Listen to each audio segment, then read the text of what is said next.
Hello. I'm just going to give people a chance to jump in before we start tonight. So I see Mary is here, and hopefully we'll get a few more as well. And if not, it's okay. It's just us. I think we had a few people register, a bunch more people asked for the link. So we will see.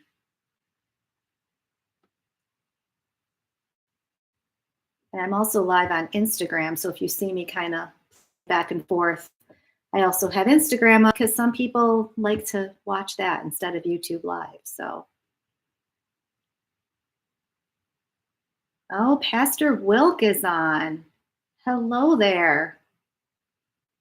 I know you're hoping to hear about stress relief, so we will definitely talk on that for sure.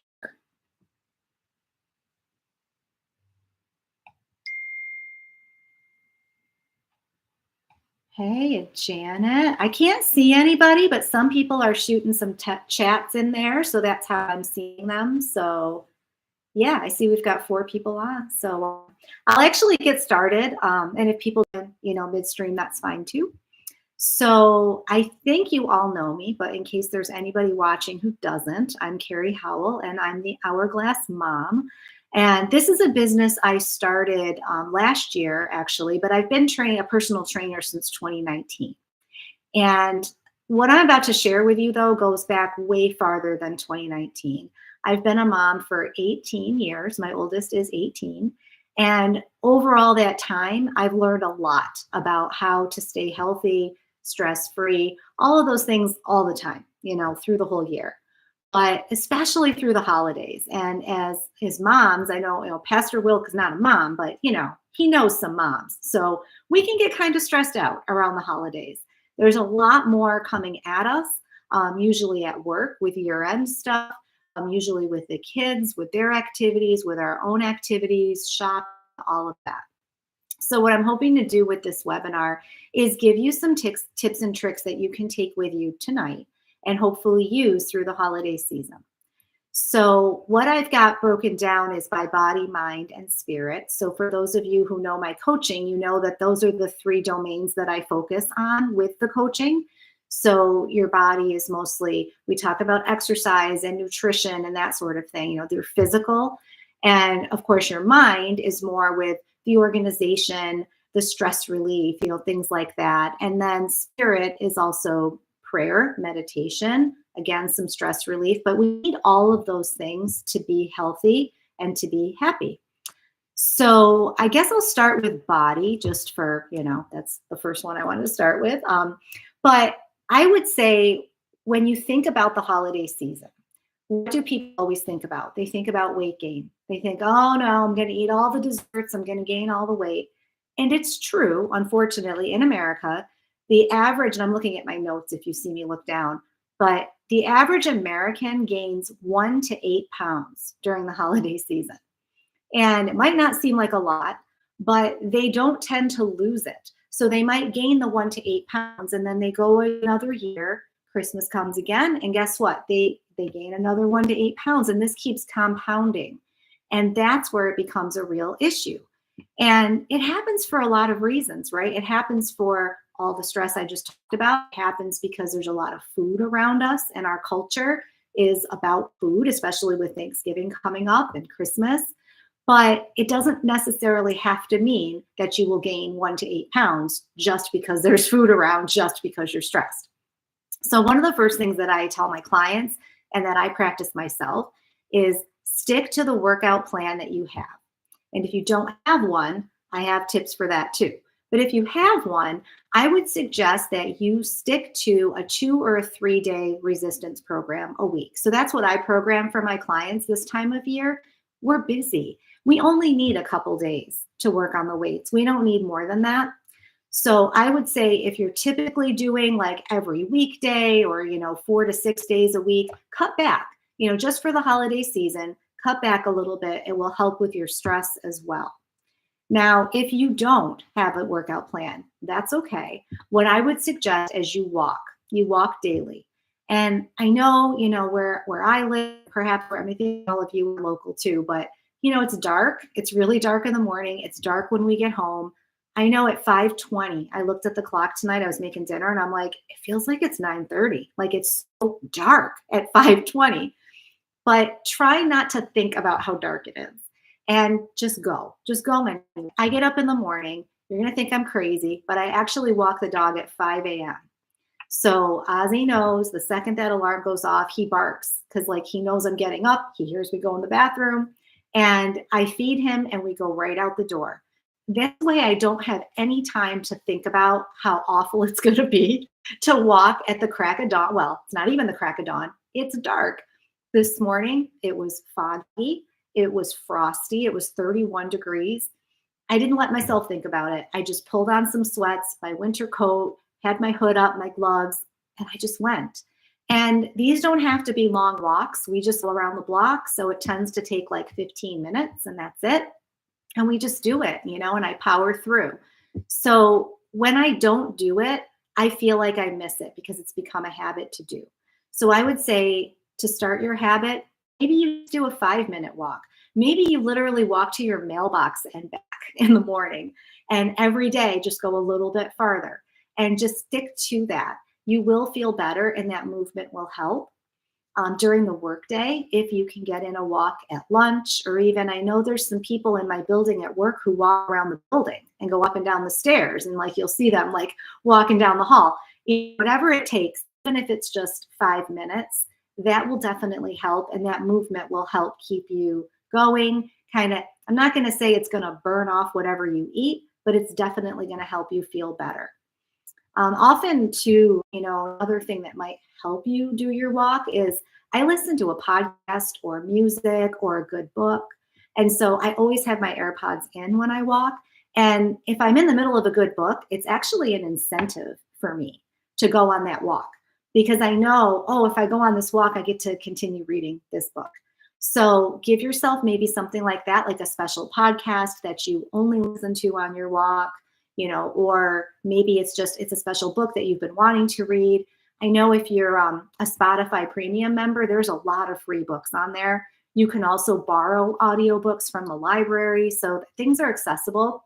You just kind of have to find them. The other thing I do on my walk is I pray the rosary.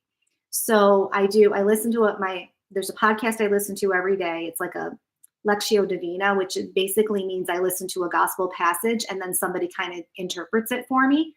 That's usually like 10 minutes. And then I do the rosary. So in that time frame, I've done a 15, 20-minute walk. And I also feel better. I feel grounded. I feel ready for the day. I can pray forever, whatever I need to get through the workday. And so for me, it centers me and it really helps. So that might also be something that you could consider doing on your walk, something special that happens when you're on your walk. Continuing to exercise, again, helps you manage your weight, keeps your stress levels down. The other thing you can do if you need that accountability is just find a friend. Find an accountability partner that you can text in the morning and say, hey, I'm going for my walk, and then maybe they'll say they're going too. That is really helpful as well if you can do that.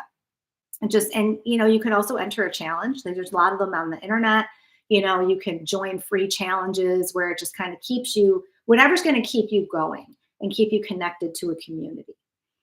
And one final thing I'll say about movement and walking is on Thanksgiving, give this a shot this year. So what we've started to do with my family is after Thanksgiving dinner and after it's all cleaned up and everything, we go for a walk. And last year, I remember vividly, we were at my dad's and he hosted, and it was me and my brothers and their wives and their kids. And we just all went. And I mean, we took up the entire street. We walked all the way around a couple of blocks and we came home and we laughed, we joked around. My son and his cousin brought a football and they were like tossing the football. It was just a great way to visit with each other. Take the walk, kind of feel better instead of falling asleep on the couch. Because I don't know about you, but turkey makes me so sleepy. And I know there's a scientific reason for it, but it just does. And it was really nice for us to get out and get that fresh air. So fingers crossed that we can do that. Yeah, Mary said it feels so good to walk after turkey dinner. And, pastor does a prayer walk. I see that. So yeah, I mean, everyone has their little thing. So find what yours is and what's going to work for you.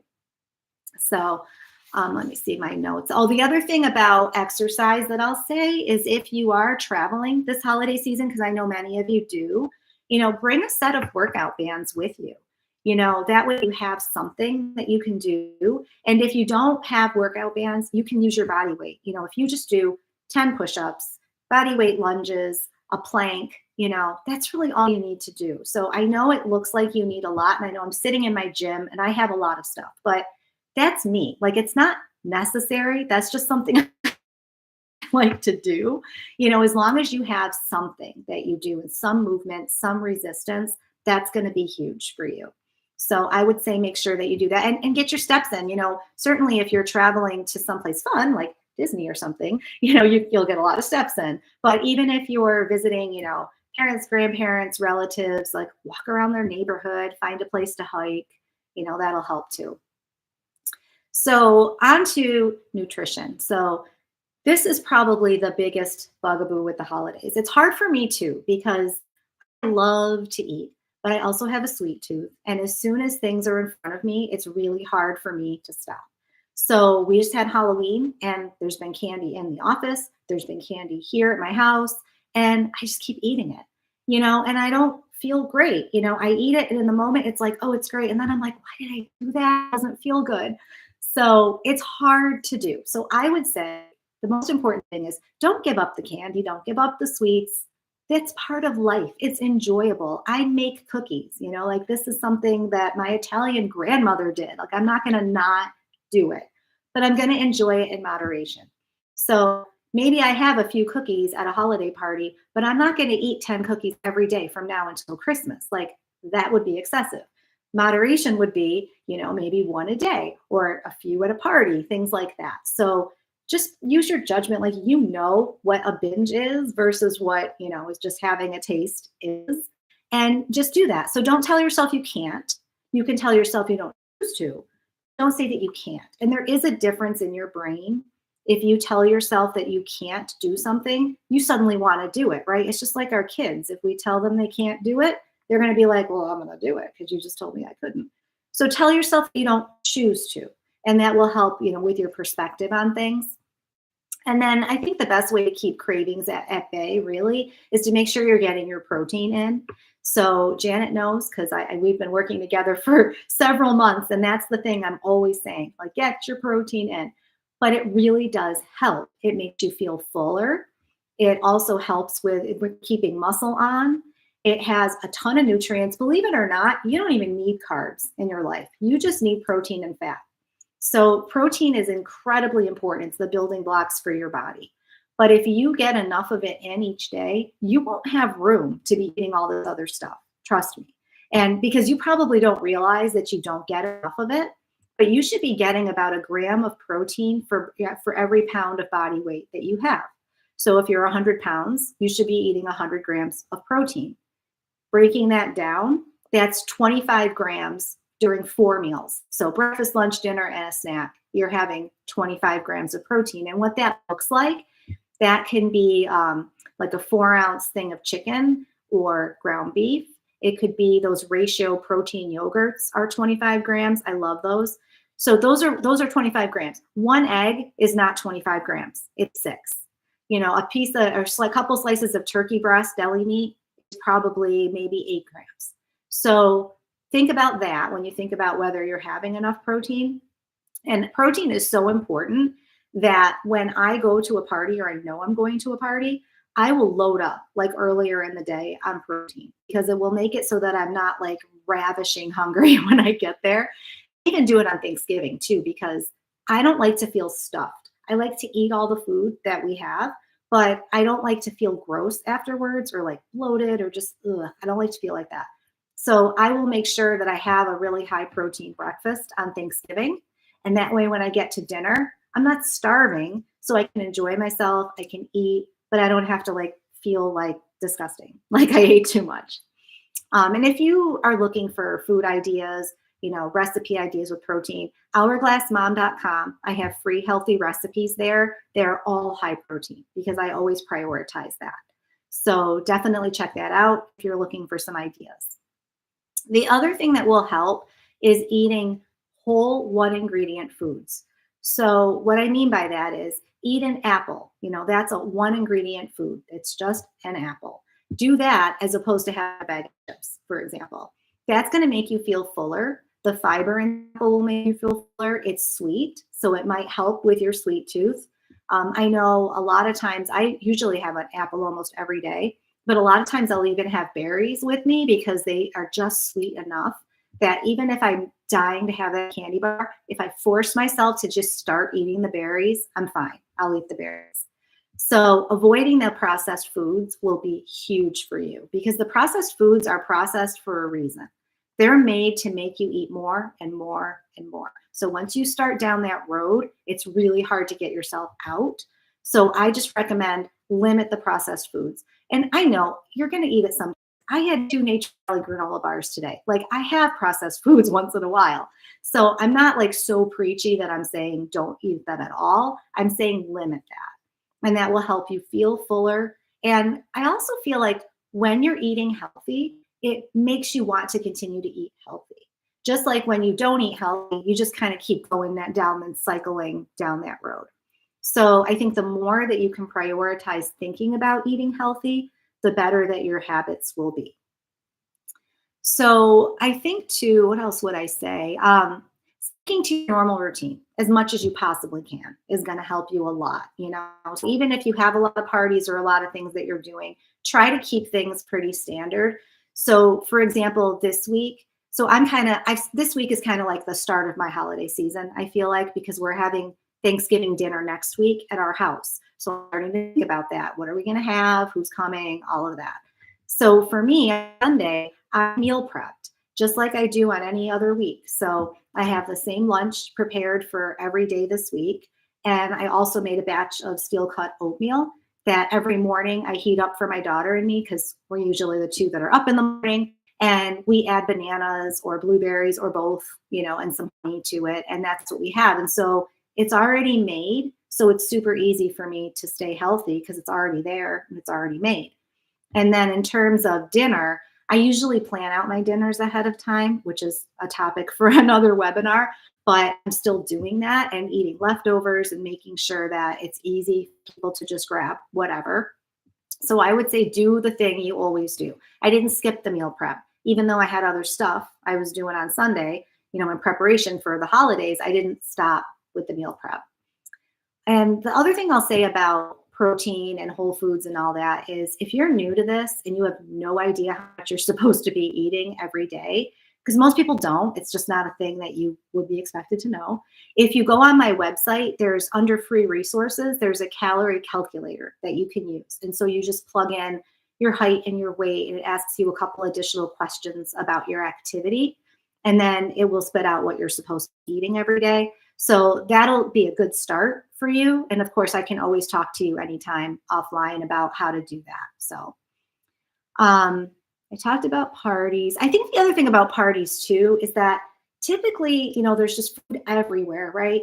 But you have a choice, and I would just say balance that. If there's a veggie tray, grab some veggies too. Usually I try to find at least one kind of protein and one kind of vegetable first. And then I'll go and eat other things that might look good to me. And then I just take a little bit, like I don't pile it on my plate either. So I'm trying to try everything, enjoy everything, not go totally overboard with it. And the other thing too that can kind of derail you is if you're having alcohol, which I'm sure a lot of us do. I'm included on that. The more that you drink, the more you forget that you're trying to eat healthy, you're trying to make good decisions. And so I would say if that happens to you, just make sure that you're choosing lower calorie alcoholic drinks. So beer's probably not going to be the best. That's got high calories. So does wine to some extent. Really the best kind of alcohol is just like vodka, gin, just straight liquor. That's going to be better, believe it or not. It's lower in calories. If you do that and also have a glass of water and just kind of flip back and forth, that will help. Also, if you're at a holiday party for work, this is going to help you not get sloppy drunk and embarrassed because you drank too much. So there's a lot of reasons to have the alcohol in moderation. So, usually for me, I just have a glass of wine. I don't drink as much anymore. because for me, it just makes me feel yucky and it makes me not sleep well. And then it just like continues into the next day and the next day because I haven't slept well. So it interrupts my sleep. But speaking of sleep, what I will say about that, you have got to prioritize sleep. And I know it's hard. I know you want to stay up and get the things done and you have to wrap the presents and you have to do the things. But I am telling you, if you sleep, a lot of other things will fall into place. So if you, I'll have tips on staying organized in a minute, but the sleep thing is so important because it'll keep our minds sharp. We won't be grouchy. We will feel better. It'll help our mood. And how many people get anxious or stressed when they don't sleep? I know I'm one of those people. So sleep is a variable that you absolutely can control. So if you struggle with sleep, I would say first consider, do you have a bedtime routine? So it's not just for kids, it's for us too. So make sure you have something that's signaling your body that in your mind that it's time to go to sleep. And that will help you get to sleep. And it will also help you kind of get in that mindset for it instead of, oh, I'm just going to wrap this one last present and then I'll go to bed. Like it doesn't, you can't turn the switch off that quickly. Our bodies need time to kind of unwind. Just like with babies, they kind of need the same thing. We have to rock them. We have to get them ready for bed. We're kind of like that. One basic framework that I recommend is 3 hours from bed, stop eating. So if you're going to go to bed at 10 o'clock, stop eating at 7 o'clock. At 8 o'clock, stop drinking. Because one thing that could disrupt your sleep is that you have to pee all night long. So that will help if you stop drinking. And I know, even with my dog, I have to do that. Otherwise, he can't make it through the night. So it's a physiological thing. So at 8 o'clock, you would stop drinking water. At 9 o'clock, stop looking at screens. So this webinar is supposed to go till 9. It may not, but let's say that it does. Then that should be it for you. Like if you're going to bed at 10 o'clock tonight, at 9 o'clock, you should stop looking at a screen. And that's because the blue light in the screens actually tells us to stay awake. So I typically don't look at my phone, don't do anything after. I go to bed at 10. So after 9, I don't do that. And I read on my Kindle, which is a different screen. And so it doesn't bother me quite as bad. And I have a low light in my room if I need the light. But I definitely try to do that. There are blue light blocking glasses that you can get. I don't think these are it, but I do. One of mine are, but I don't think it's these. But that helps too. And you can wear those all day long, but it helps to filter that out and it's a little bit better for you. So the other thing you can do is, it's easy to do now because everything's dark right now, but keep your home and your room darker the closer it gets to bedtime. Keep things calm and relaxed. Don't let the kids roughhouse, like kind of just get the whole household to kind of feel like, okay, we're getting ready for bed. Other things I'll do is, I'll do quiet things, folding laundry before bed. I'll have a cup of tea 2 hours before, but something to just relax me. And then, I'm good to go.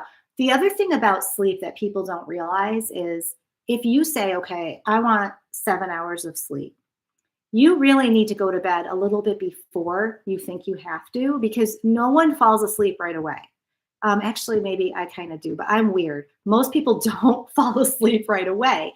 And so if it takes you like 20 to 30 minutes to actually fall asleep once you get in bed, then you're going to want to go to bed earlier to make sure you get your 7 hours in. So if you get up at 6 a.m., let's say, and you want 7 hours, you probably need to get in bed. What would it be then, like 10:30?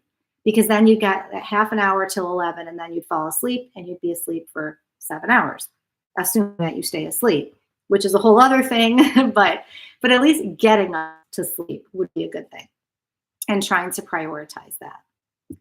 So that was all body, believe it or not. So physical exercise and movement, nutrition, and sleep, all physical things that you can think about doing all the time, really, but especially during the holidays and when you're stressed.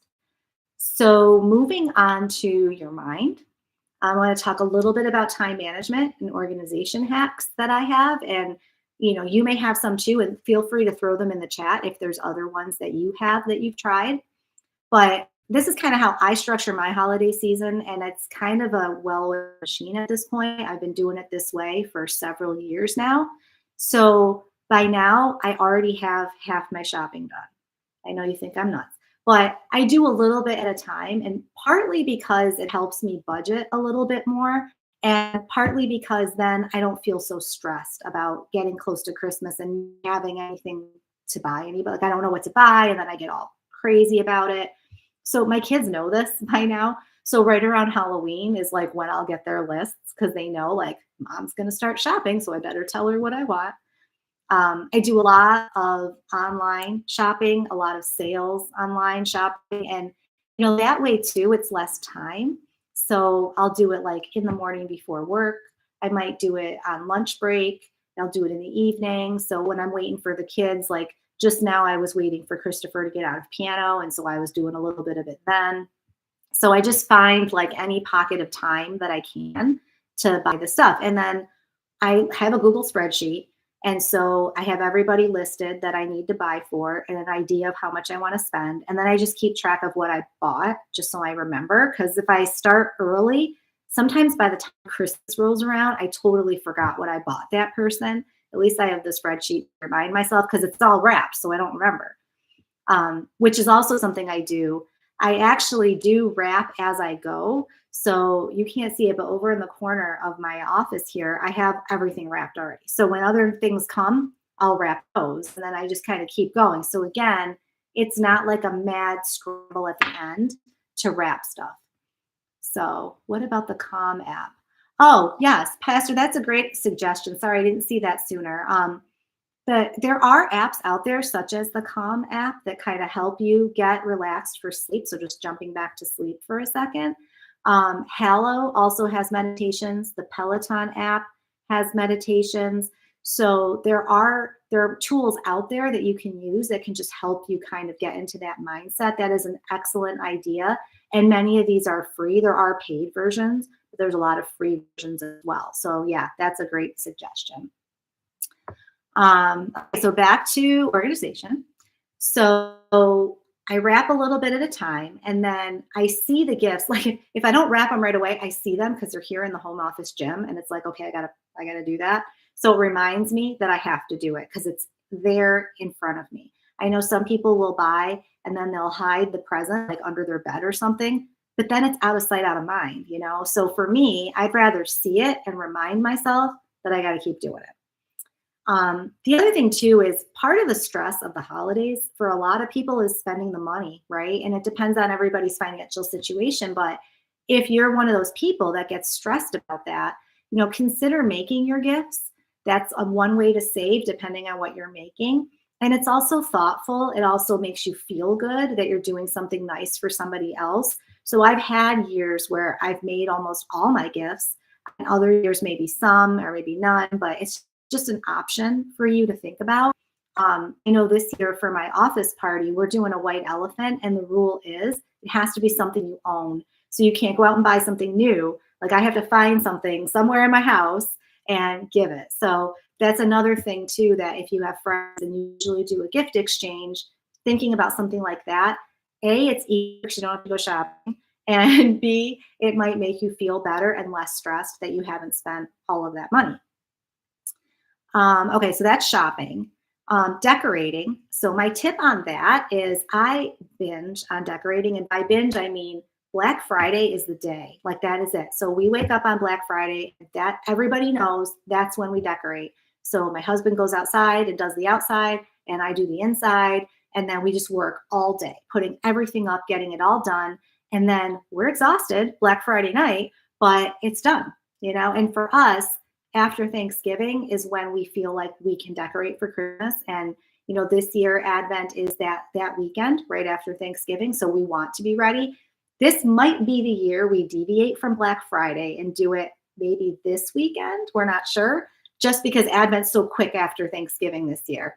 But for sure, that's a way that you can just get it done, get it out of the way. You're going to do it, get all the stuff and take care of it. And Black Friday is a good day because you can usually take it off from work if you work. And also you won't shop and get all caught up in that nonsense. And I mean, really, what else are you going to do besides sit around and go, yeah, I just ate all that turkey? Because what else if you're visiting with people, that's one thing. But if you're home, that might be a good option for you. If you bake cookies, because I know I'm a cookie baker, and so there's a lot of people that do bake for the holidays. Usually I do kind of a hybrid approach. So I list out all the cookies I'm going to bake, and I list the ingredients, and I get all the ingredients. And then I kind of plan out, I look at my month of December and I figure out when I'm going to make each thing. So I usually do 2 or 3 kinds at a time. I do 13. I'm Italian, so it's a thing. But I do a little bit at a time, and that way it doesn't feel crazy. I know there are people that do it all in one day, but for me, it's easier to just do it over time, and then it's kind of more fun that way. And then I just tell myself I have to be done by the holiday party at work because I have to bring the cookies to work. So that's kind of how I do that. And I freeze my cookies. So if you're wondering, like, how can you make them so quick? I mean, or so soon, I put them in the freezer, and so they stay good all the way through. And then I online grocery shop all the time, not just for cookie ingredients. That's what I always do. It saves a ton of time and it saves money, because if you are not in the store, you won't be tempted to buy stuff that you see. When you're doing it online, you have your list and you just search for the thing, you click, add it to my cart, and you take care of it. And it's not as expensive as you think. You can use pickup if you really don't want to pay the delivery charge. But if you belong, like I belong to Walmart Plus and Instacart, and so those memberships kind of give me the free delivery. I mean, you still have to tip, but for me, it's totally worth it. I was spending almost 2 hours every weekend going to the grocery store, making the list, going to the grocery store. Now I do it in about 30 minutes. So for me, it was like a huge game changer. One nice thing that came out of the pandemic was learning how to grocery shop online. So those are some of the hacks that I have in terms of holiday specific ways that you can manage your time and get all your things done. And I will say too, we need to have time for Christ, right? So I am the hourglass mom, and if I am Catholic, and a lot of my coaching is grounded in the values. And so spirit is the reason for the season. I mean, if there was no Christ, there wouldn't be Christmas. So I will say that in terms of spirit, so body and mind, and now in terms of spirit, we talked about me walking my dog and making that time for prayer. You can also do that if you're trying to get ready for bed. That can be another prayer time. A lot of people pray before bed. It helps calm you, helps center you. You can reflect on your day, which is always a very nice thing. A lot of times too, I will do gratitude journaling at night before bed. It allows you to kind of think about how your day went, what you're grateful for, what you're looking forward to the next day. Again, just gives you that time to pause. I also make sure to attend Mass as usual, like I always do. I don't skip just because I'm busy with the holidays. I might go at a different time, but I don't skip. So it's something that's prioritized. And honestly, I really love the Advent season. I love the readings. I love everything about it. I love the music. I wish that, you could hear more Advent music. I mean, now with Spotify, you can find it, but I don't know, because there's so many beautiful songs that you can listen to. So I still do that. And because I really kind of space out all of my holiday activities, I have more time to think about the Lord and think about the reason for the season. So if I had all that stress, I wouldn't really be able to think about that. I wouldn't be able to take the time to prepare myself for what Christmas is. And so one of the things too that I try to do is at least one service-oriented activity during the holiday season. So for us, what this looks like, because I usually try to involve the kids as well. What this looks like is this year we're making holiday cards and decorations for a local nursing home. So we'll make them and then deliver them to the nursing home. The other option that we could have done, they're also doing caroling, so we could have done that. So, and we have done that in the past where we've done Christmas carols, singing like at an assisted living facility. When I lived in Syracuse, every year we used to deliver gifts to the sisters at the mother house, and then we would also sing with them, and they really enjoyed that. And it was always something really special that my kids really liked to do too, because they could see how much it meant to them. So, over the years, we've done Salvation Army bell ringing, anything we can do that can remind us of why we have this season and what's important about the season. The other thing we always do is purchase gifts for people. So if there's a giving tree at church, we always take a tag or two to buy something for someone who wouldn't ordinarily get a gift. At work, our department also does adopt a family. So we're pulling all of that together now, and we go all out. Like our family this year, I swear this little boy is probably going to have the best Christmas he's ever had. We have one person on our team who bought the entire Spider-Man Lego kit for this kid. The kid just wanted Spider-Man, but like he's getting like the whole thing. But we basically get an entire family, and it shows what they are looking for. And so we can do that all together. So it's a nice thing to do. So, as moms, if you're a mom, you lead by example, right? And so the kids can see that there's more than just, I want an Apple Watch for Christmas. There's more to than just baking cookies and seeing family. It's also helping those who need the help. And it also helps you stop worrying about all your first world problems. When you think for a minute that like this woman at this hospital is going to get the hot pink sweatpants she wants for Christmas. That's all she wants. And you're going to get that for her. And it helps you feel better. That gratitude helps you be more at peace with yourself. It's very calming. And it also helps you manage your stress when you're able to do something like that. Now, if you are stressed, because we all get stressed, what can you do? So I have 3 things that you can do, and then a bonus 4th thing. So one thing you can do to get unstressed is to delegate. And for some people, this is harder than others. You can delegate at work to, say, don't take on a ton of stuff at work. It's a busy time for you. So you can delegate at work. You can delegate to your kids. You can delegate to your partner. Just make sure that you seek assistance when you need it and don't try to take it on all yourself. So pastor's saying to remember that Advent wreaths and calendars are a really nice way to count down to Christmas. They absolutely are. We have a wreath that is on our table, and we light the candle every weekend in Advent. So we end up with it just like you do at church. And we also have a couple different Advent calendars in the house just because it's fun. But yes, that is another way a nice way to kind of stop and think about the season. And that kind of leads me to the next de-stress. So delegate, make time for prayer. I've said this a few times, but it really, really does work. So whether it's, in the morning, on your commute to work, in the shower, wherever you can find those moments to say a prayer, to think about your day, to get yourself centered, take the time you need. And I know we talked about apps. I use Hallow app, Hallow. There's a free version and a paid version. I love that. The Ascension app is also another one that I recommend. There's one called Laudate. That's pretty good, but make time to do it. So listen to a gospel, pray the rosary or a chaplet. If you don't have time for the rosary, try a chaplet. Those are shorter, but just be with God, talk to God, pray, whatever you need, but make that time for prayer because it really does help. And my 3rd thing to do is every night before bed, I highly recommend doing mobility or stretching exercises.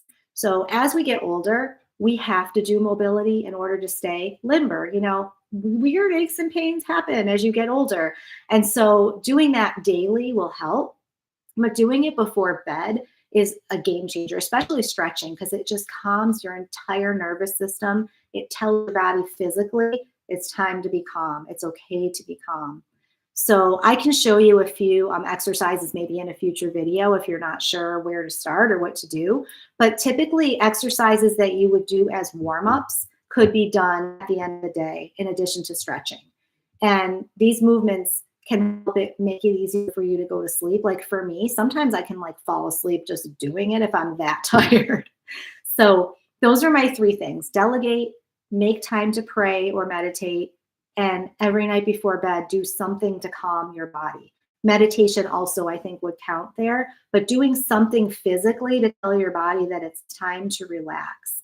And you can even just lay on your back and close your eyes and just systematically start with your toes and squeeze each muscle as you move up your body, and squeeze it and then relax it.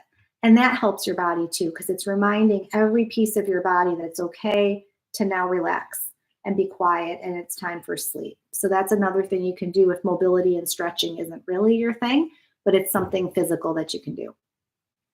My bonus, what I will say for the bonus is if you are stressed in the moment, so you have family on Thanksgiving and they're making you crazy, or you're at work and that deadline is coming, or somebody annoyed you, whatever, try box breathing. And if you don't know what box breathing is, it is when, and we can actually do it right now if you want to try, but I'll walk you through it and then we can try. But you take a deep breath in for 4 counts. You hold it for 4 counts. You breathe out for 4 counts. And then you pause for 4.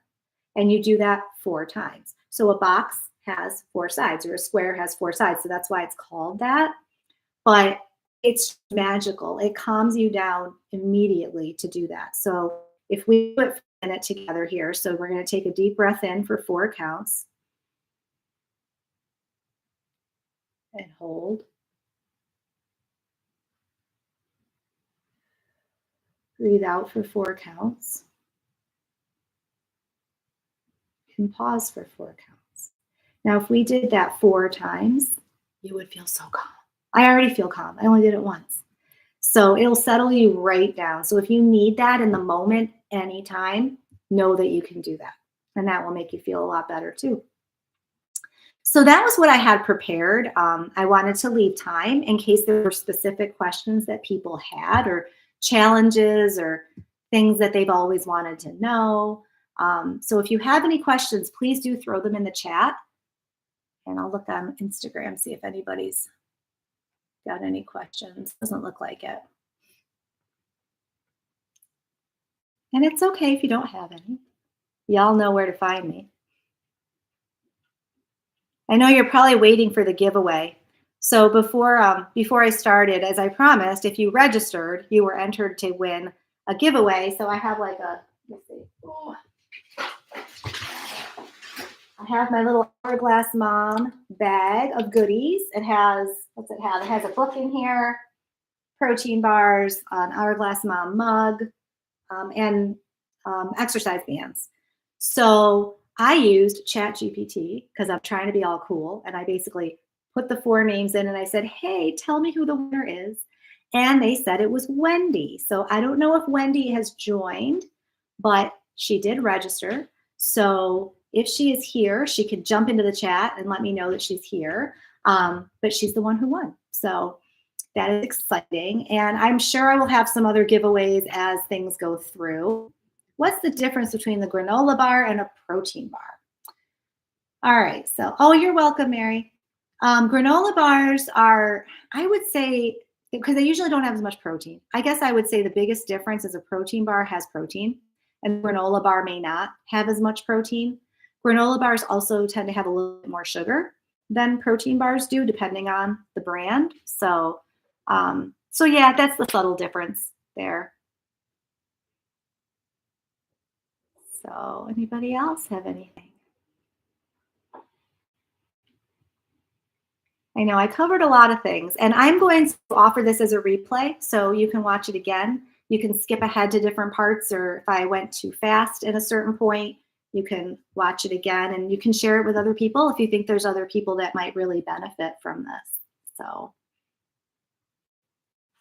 but since we prioritize sleep, I don't want to keep you up any later than you need to. So I appreciate everybody joining. And if I don't see or talk to any of you, hopefully I will. But if I don't, have a blessed, happy, healthy holiday season. Thanks, everybody.